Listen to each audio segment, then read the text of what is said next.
بسم الله الرحمن الرحيم اللهم صل على سيدنا ومولانا محمد وعلى ال سيدنا ومولانا محمد وبارك وسلم وصلي عليه. ګوره موږ مخکې سبق کې دا خبره کړې وه چې الله تعالی کبیره ګناهونه معاف کوي د بنده لپاره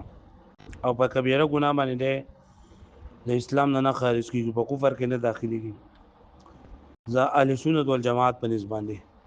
معتزله وایي چې دا په کفر کې داخل دی او د اسلام نه وتلی دی، او خوارج وایي چې نه دی په اسلام نه وتلی دی او په کفر کې داخل دی. بیا موږ بعد الله خبره کړې وه چې الله تعالی خو شرک نه معاف کوي، دا خو صحیح ده، خو دا شرک معاف کول عقلا ممکن دی او که ممتنع دی. نو شاعره وایي چې دا ممکن دی او معتزله وایي چې دا ناممکن دي، ماتوریدیه ورسره هم دي بعض، او هغه څلور دلیلونه وو. پرون سبق کې موږ د هغې څلور جوابونه وکړل. اوس دا خبره په نن سبق کې ده چې د شرک نه علاوه چې څومره هم ګناهونه دي، هغه واړه دي او که لوی دي، که پټ دي او که ښکاره دي، څومره هم ګناهونه دي، دا الله تعالی او که دې بنده د مړ شي توبه یې ویستلې ده او که دی په غیر توبې نه مړ شي، نو دا ګناهونه الله تعالی معاف کوي او که نه معاف کوي. نو زمونږ د اهل سنت والجماعت عقیده دا ده چې بنده ګناه وکړي خو شرک نه دی کړی، ورکوټ یې کړی دی، غټ یې کړی دی، توبه یې ویستې نه مړ دی، بغیر توبې نه مړ دی، په پټه یې کړی دی، په ښکاره یې کړی دی، خو دا ګناه دا الله تعالی دته معاف کوي. او معتزله وایي چې دا قسم ګناه چې کم واړه ګناهونه دا خو الله پاک معاف کوي، خو لوی ګناه بغیر د توبې نه الله نه معاف کوي. د لوی ګناهونه کړي دي او توبه نه ده ویستلې، بغیر د توبې نه د دنیا نه تللی دی، نو څنګه چې د نورو کافرو دپاره سزا ده چې مخلد فی النار به دی به هم مخلد فی النار وي. زمونږ دپاره دلایل د قرآن مجید عام نصوصونه چې الله تعالی وایي ان الله لا یغفر ان یشرک به ویغفر ما دون ذلک لمن یشاء، چې الله تعالی د دې نه علاوه ګناهونه معاف کوي. نو موږ وایو دا ما لفظ عام دی، صغیره ګناه کبیره ګناه توبې سره بغیر توبې نه دې ټولو ته چې دا شامل دی. دویم دلیل زمونږ لا تقنطوا من رحمت الله،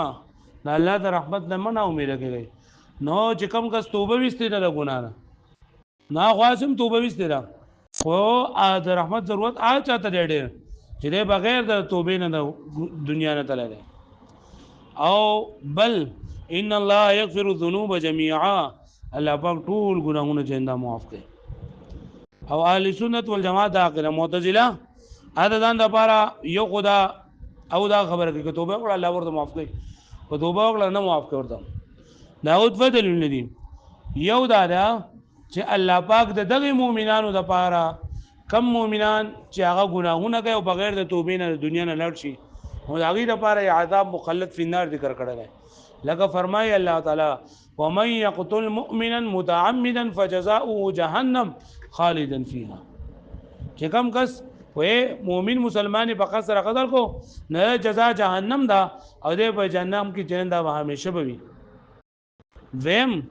هغه د ځان دپاره دا وایي ومن یعص الله ورسوله ويتعد حدوده ويدخله نارا خالدا فيها، چې کوم کس د الله او د الله د رسول الله فرمانی کوي نو الله به جهنم ته داخلي دی او په دې کې همیشه. دریم دلیل هغه وایي چې ان الابرار لفی نعیم وان الفجار لفی جحیم، چې کافران فاجران دا په جهنم کې وي. او سلورم حدیث ناغو دا کوي چې پیغمبر صلی الله علیه وسلم فرمای عادتی شرابی او د مور پلار نافرمانه او د یوس دا به همیشه لپاره په جهنم کې وي. لکه پوه شوې په دې معنی. نو اوس د دونه دا وایي که نه چې الله تعالی د دې مؤمنانو دپاره د دغې ګناهګارو خلکو دپاره چې بغیر د توبې نه د دنیا نه لاړ شي، نو د دوی دپاره الله تعالی د عذاب مخلد فی النار خبر ورکړی دی چې دوی ته به عذاب ورکولی کېږي، همیشه همیشه عذاب ورته ورکولی کېږي. نو که ته اوس وې چې الله تعالی دا کبیره ګناه والا بغیر د ګناه نه معاف کوي، نو د الله تعالی وعده خلافي به راشي. او الله تعالی خو وایي چې ما یبدل القول لدی وما انا چې زما سره خبرې نه بدلیږي نو دا خبره چې ته چیرې الله تعالی اول وعید کړی دی وعده کړی دا او بیا دا غي نه خلاف کوي الله تعالی بیا معاف کوي نو دا خو بیا لکه وعده خلاف شي ولا لکه پوه شوې مې باندې نو جواب ورته موږ دا ورکو چې د دې نه آیت کې عموم نه مراد بلکې د دې نه بعض ګناګاران چې دا مراد دي چې هغه دا ګناه لره حلال غني او یا اعلی درجه کافران ته مراد دي اعلی درجه ګناګاران چې کافران دي مراد دي پوه شوې د ګناګاران دا الله تعالی ته دا موافقي دویم هغه معتزله د ځان د پاره دا وایي وای کته کافرانو ته دا پته ولګی دا او د خلکو ته دا پته ولګی دا چې اسیم الله تعالی ګناهونه معاف کوي جو بیا به په ګناهونو باندې چې نه دی به دا کوي بهادری به کوي اځه په ما هر قسم ګناه به کوي د ګناه نه شرمېږي یریږي بنو لکه دا به پته وایي چې لکه اسیم الله تعالی معاف کول کوي نو څه له ځان دونه د کومه پوښوي نو د پیغمبران درالې ګلو چې کما فائدہ به ختم شي پیغمبران خو الله تعالی دې لپاره لګري چې خلک د ګناه نه بچي ځکه ګناه کول د په معاشره کې فساد خوري خو چې دې ګناه نه کوي نو معاشره به امن او پیغمبران نه لګري الله پاک دې امن او امان لپاره دي نو موږ وایو چې صرف دا چې دا دې باندې د دې آیتونو نصیب دا واضح کیږي چې الله تعالی با دوتا عفو جننده ور کوي یقیني خبره نه نه چې دو بخامخا الله تعالی به معاف کوي دا د یقین فائدہ نه ورکي صرف دا فائدہ ورکي چې الله تعالی بخون کې مهربان جایز دي ممکن دي چې الله تعالی معاف کړي خدا چرته هم بریږي نشته ره چې خامخا ته ګناونه کوو بس الله پاک به معاف کړي ځکه کدا ګناه دي کوو هر قسم ګناه دي کوو دا یاره دي نه د معافي چې الله تعالی الله د عذاب نه دی نه نو بیا الله پاک د پیغمبرانو سره پر علی کړي بیا الله پاک د جانم سره پر علی کړي دا زونه ټوله د باو الله پاک سره پر کړي دا خو یې پر کړي چې بندر دې رضان بچ کی وایي مې معنی نور څه خبره تر بغیر به مېز کوی دا نو وي يغفر ما دون ذلك لمن يشاء او معاف کوي الله پاک ها گناهونه دون ذلك چې د دې کفر او شرک نه کم وي لمن د هاجر لپاره یشاء چې الله تعالی غوړي من الصغائر والكبائر ما چې نه دا وي دغه وا پرې کې ابهام چې امانه مراد څه شه ناوی چې من الصغائر والكبائر نمانه مراد صغائر او کبائر نو الله تعالی د دې شرک نه علاوه که صغائر دي او کبائر دي الله تعالی معاف کوي مع التوبه او بدونها سره د توبې او یا بغیر توبې خلافا للمعتزله معتزله چې دا به څه کړل اختلاف کړل وفي تقرير الحكم او په دې حکم مضبوطولو کې درې پرې ثابتولو کې ملاحظه لحاظ ساتلګي للآیه الداله على ثبوته هغه آیتونه چې هغه دلالت کوي په ثبوت دې باندې او هغه ماته استوي کم آیتونه دي ان الله لا يغفر ان يشرك به ويغفر ما دون ذلك لمن يشاء لا تقنطوا من رحمة الله إن ربك لذو مغفرة للناس على ظلمهم دا والآيات والأحاديث في المعنى في هذا المعنى كثيرة أو آياتنا أو حديثنا فدي معنى کې يعني دري خبرو دا ثابت اولو دا پارا ډیر زیات دي چلان دي راشي کې لیکلي دي لا تقنطوا من رحمة الله إن الله يغفر الذنوب جميعا إن ربك لذو مغفرة للناس على ظلمهم او من علم اني ذو قدرة على مغفرة الذنوب پیغام کا سپوای په خبره باندې سزا قدرت والے ما او دا گناهونه معاف کول باندې قادر یم نو غفرت له ولا ابالي واذا دا معاف کوم خو پروانه لرم ما لم يشرك به شيئا سو برجده ما څه ټریک جوړ کړه هغه پوښتنه به معنی خدا هغه گناهونه دي چې کله انسان د کبایرونو نن ساتي پرېږي نو دا د دې آیتونو خبر واضح شولا چې الله تعالی گناهونه چې انسان معاف کوي والمعتزله او معتزله يخصصونها یعنی دغه آیاتونه پغم آیاتونو کې چې دغه ګناګارو د پاره الله تعالی د توبې ذکر کړل چې الله زو معاف کوما او الله زو ورته بخنه کوما نو دې خاص کړل د صغائر سره او بالکبائر المقرونه بالتوبه یا به هاي کبائر سره کوم چې مقرون دي په توبه سره موږ ورته دا خبره صحیح نه ده دا خبره ځکه صحیح نه ده کنه چې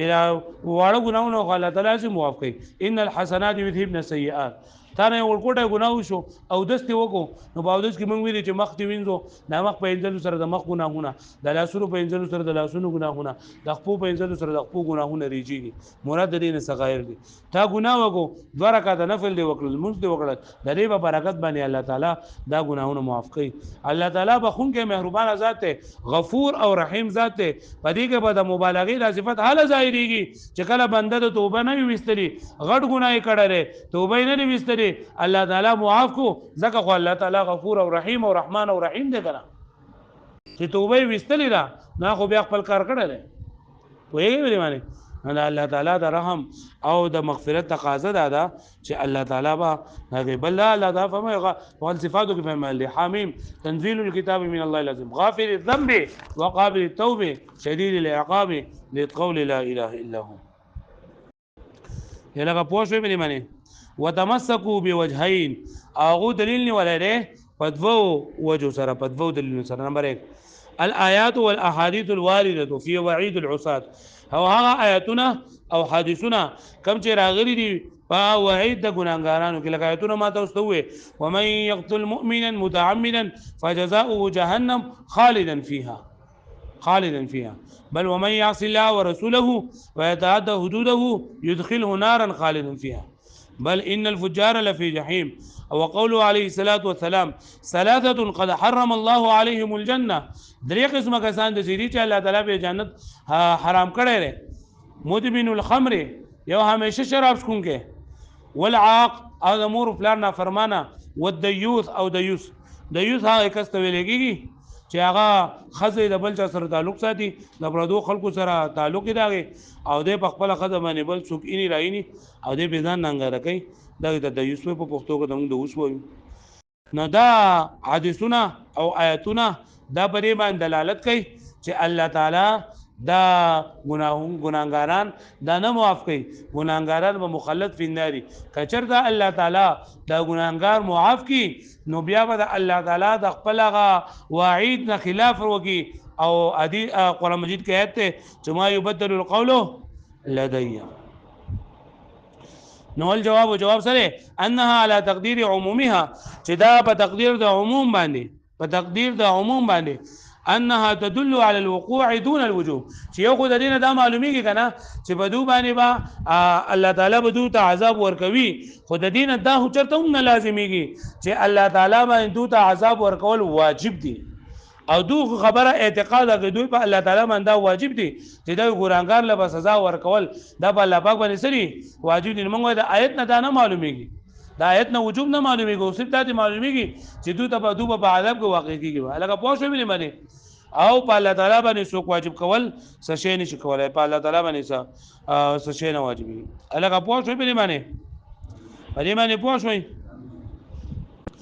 ذم وقد كسرت النصوص في العفو او ډیر راغلي دي نصوص په عفو کې چې الله تعالی موافقه بری ډیر نصوص راغلي فيخصص المذنب المغفور عن عمومات الوعيد نو خاص کولېږي بلدینا او ګناګار کم باندې چې بخله شوی دي د عمومات وعید نه مطلب دا کنه یعنی کوم وعیدونه چې عام ذکر کړل شوی دي دینه به الله تعالی دغه ګناګاران چې دا به الله پاک خاص کوي او کم چې کافران دي نو آی کافرانو د پاره به دغه ثابت یا کم خلک چې د سری چې هغه دا ګناهونه کړی دي او خو کفر د ګناهونه حلال لګني که حلال غنل نو بیا بالو چې نه کافر کېدل وزعم بعضهم د دې نه بعضه ماتوریدیو چې هغه جواب ورکړی دی دا جواب ورکړی دی چې الله تعالی د وعیدونه ذکر کړی دي او به الله تعالی معاف کوي نو دا د الله تعالی د کرم د الله تعالی د سخا د الله تعالی د لوشن سره دا خبره خای چې هم الله تعالی ویل چې نه معاف کوما او به هم معاف کړی دی نو دا معاف کول دا الله تعالی د طرف نه چلینه دا سره دا دغه دی دا الله تعالی لوی احسان دی بدی باندې یلګه پوښو به باندې نو وای دا خبره خو صحیح ده خو محققین وایي چې دا الله تعالی لري قول خلاف دي چې الله تعالی وایي ما يبدل القول لدي یلګه پوښو به باندې نه وزعم بعضهم او بعض اهل سنت والجماعت یعنی ماتوریدیه اشاعره دا جواب ورکړل چې ان الخلف فی الوعید کرم چې الله تعالی دا وعید کړی دی او بیا دا وعید خلاف کوي نو دا الله تعالی طرف نه کرم او سخا دی فيجوز من الله تعالی وندار الله تعالی طرف نه جنده سری جایز دي وای دا کله چې وای صوفیای کرام دا وی کنه چې لکه کله بادشاہ دا غوسه شي په مجرم باندې اثر وعده وکي او چیر دا به قتلوما نو بیا هم او هغه معاف کی نو موږ لکه دا وي سخی بادشاہ دی دا ډیر زیات ښه بادشاہ دی چې انسان ګناه کړی له ګناه باوجود یې معاف کو شعر لیکل لري غضب الکریم وان تعجج ناره كدخان مسك ليس فيه سواد غضب الكريم یعنی معزز بادشاہ داغه غصه اگر چې د غصه د سې چې داغې نه ور بلیږي یعنی غصه ډیره سخت وي كدخان مسكين ليس فيه سواد وإداد او د مشکو د لوګي په شانتي دا چې بری کې تورواله نه لګي مشک چې خلق بلکې نو دا هم لوګي کوي خو بری کې تورواله نه نو د مشکو هغه لوګي چې دا هم لګه بهترین دی نو دغه شانتي کریم بادشاہ داغه غصه چې نه دا هم سره سخاوت دی والله تعالی خو د ټولو سردارانو سردار دی او د سخیانو سخی دی والمحققون على خلافه محققین اشاعره دا د خلاف دي كيف ويسنغ بدا خبر صحیح شي وهو تبديل للقول او حال چې دا د الله تعالی دا قول تبديل ولدي وقد قال الله تعالی او الله تعالی فرمایلی ما يبدل القول لدي چې نه بدلیږي هیڅ یو خبره زما سره الکه تاسو په دې خبره باندې پوښ ولې ها خادي دیمه دغه داغو دویم جواب دار ان المذنب اذا علم چې کله چې ګناګار کله چې د پته ولګي چې انه لا يعاقب على ذنبه چې د بری ګنا باندې سزا نه ورکولېږي نو کان ذلك تقريرا له على ذنبه نو دا بل د لپاره بری ګنا باندې خصابت قدمي یعنی به ګناه باندې به خم مضبوط شي دا سه ماړه ګناونه بقوما او الله تعالی بخون کې مهربان ذات ته په حدیث شریف کې راځي مفهوم دا دی وې کم کس ردی وجه نه ګناه وکړو او دا ګناه کوو تل پس لګي دا خبر رااله چې مړه را شاسي وکړو ګناه الله تعالی بخون کې مهربان ذات ته وې دا ګناه سپک وګڼو دا الله تعالی د عذاب سپک وګڼو دل دې کې ته به دوچنه عذاب چنده به ملويږي الله پاک دې ټول معاف کړي پدې کې دا دغه نه دي پکار دا خبره اترې نه دي پکار بس انسان دې نه ګناه وشي د توبه وباسي اتایب من الذنب کما لا ذنب له توبه وستون کې د ګناه نه دي سیده لکه چې د سر ناړو ګناه کړی نه توبه ست وي توبه دار چې ته پسله کې پیمانه شي او پسله کې دا وایي چې الله سره مشیر کړی دي دا مې بنا بوهي کې کړی دي الله ما معاف کړي الله به هم کې مهربان ذات معاف دي نو ان المذنب اذا علم انه لا يعاقب على ذنبه كان ذلك تقريرا له على ذنبه دا لپاره مضبوطواله شبري ګناه مانی و اغراء للغير عليه او را پارول بشي دا نور په دې باندې نور خلک هم په ګناه باندې را پرشي نو خلک هم ګناونه کوي ابو چې سم الله پاک معاف کوي نو راځه کوه ګناه وهذا ينافي حکمت ارسال الرسل او دا منافی دی دا ارسال د رسولان در علیګلو ځکه چې رسولان خو الله تعالی د دې لپاره علیګل دي چې کفر او شرک ختم کی او ګناهونه ختم کی په معاشره کې امن خور شي او د ګناهونو په وجه باندې په معاشره کې فساد خوريږي نو د ارسال رسول کم فائدہ چې دا ختميږي والجواب جواب دار ان مجرد جواز العفو چې صرف د عفو هغه جای چې صرف دا خبره کول چې را عفو جایز ده ممکن ده او واجب نه دي نو صرف پدې لا یوجب ظن عدم العقاب ودا نه واجب وي د ګناه نه کېدو هغه ګمان فضلا عن العلم و دا خو ګمان نشي کېدای نو پاتې شو لا یقین مسنګ دې قبول چې الله تعالی ګناونه معاف کوي کیف څنګه به یقین سره وږي والعمومات الوارده عام وعیدات دار وارد شوی دی فی الوعید وعید المقرونه کم چې په وسکل شوی دی په دې سره بغایت من التهدید بغایت تهدید معنی په انتهایی درجه تهدید او په زورانه په یارالو باندې ترجح جانب الوقوع بالنسبه چې دا ترجیح ورکول کېږي راجح وي په دې کې هغه وقوع د نسبت هغه طرف الى كل واحد هر واحد ته وکفا به زجر نو دا هم زجر چې دا پوره ده لکه پوه شو به معنی یعنی وي صرف د آیتونو دا معلومیږي چې الله تعالی دا جایز دی چې الله تعالی معاف کی او چرته هم د آیت دا نه درکېږي چې بس الله تعالی به خامخا جو معاف کوي دا نه کېږي او یو سړی په دې باندې یقین ګمان نه کېږي یقین به څنګه به خبره باندې وږي حال دا دی چې د ګناهونو د وعیداتو کې ډېر زیات وعیدات لري مبارک راغلي دي نو که انسان د ټول وعیداتو نه ګوري او صرف دې ته ګوري چې ممکن دي چې الله مې معاف کړي او بیا دې هم ګناه کوي نو دا به ګناه باندې جرأت ته او په ګناه باندې بهادري ده او دا سخت ګناه ده دا ګناه نه سخت ګناه ده لکه پوه شو بری معنی نو زمونږ مسلک سره چې الله تعالی ګناهونه معاف کوي ادا معاف کول د لپاره جایز دي چا لپاره چې وغواړي دغه دلایل ما چې کوم وي او معتزله د لپاره د دلایل او دغه جوابونه پوه شو تاسو بری معنی واړو شابه زو